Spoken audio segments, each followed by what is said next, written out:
Right now we are in the sanctuary of Westminster Presbyterian Church, the church I've been going to now for the past couple of years. I think some people turn to religion because it's kind of something that you can turn to that's not a person that can tell you what's right or wrong. It's what you really make of it. It's what you decide on your own and your morals and beliefs. I think a lot of people think that religion is these strict rules you have to follow, like what's right and what's wrong, what you can or cannot do.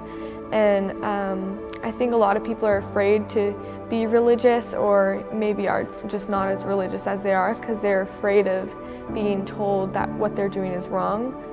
I think what really draws me in and what keeps me going in church is just the love and community at church. There's a rare thing that people can all come together and talk about one thing and talk about how they support and love each other.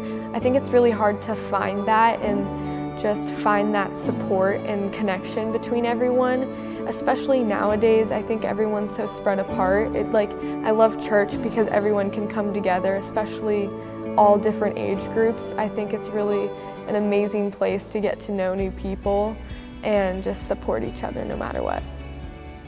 I'll explain that where we live in Marin County, 4% of our population attends church any given Sunday, and that's less than Egypt. So, I mean, we are not a normative American experience of religion here. Most of the people that attend here, they attend every other month or once a month or more infrequently. They have great means, but it's the neat thing that it's not just about them coming here on Sunday mornings. They're part of the work of this church, whether we're doing things for the immigrant community, whether they're doing things for the homeless community. You know, this church is very involved and very active in social justice, and that so I think it's unique in that way. Most churches, particularly in America, it's more about showing up on Sunday morning. Here it's more about what do you do, you know, the other 6 days of the week. I think some people turn to it because they're caught up in kind of the mysteriousness of it. For other people, they're looking for a place that they can kind of pass on certain virtues like service and compassion and kindness, and I think they rightfully know that that's much easier to do in a community than by yourself. At our church, we have been on a steady incline. So what we try to do is include people, and rather than think of it in terms of outreach, we try to think of it in terms of inclusion. The first kind of preconceived notion for religion is that you have to believe or be something before you go in the building or before you be a part of it.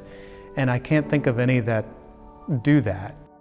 Christianity, I think, has earned a reputation of being very dogmatic, that, you know, if you're going to be a part of a church, you have to believe, 80 different things.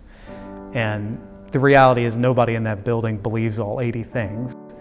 Why do we do any of those things? Why should we pray all the time? Why should we read the Bible or the Torah or the Quran or any of those things? Why should we meditate? Why should we fast? Why should we worship?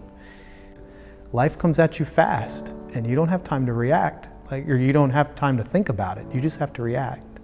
And hopefully we've built up through the fellowship of this church, but also through your own personal spiritual practices, you've built up an instinct that you'll be able to have confidence in when you need to react in a difficult time.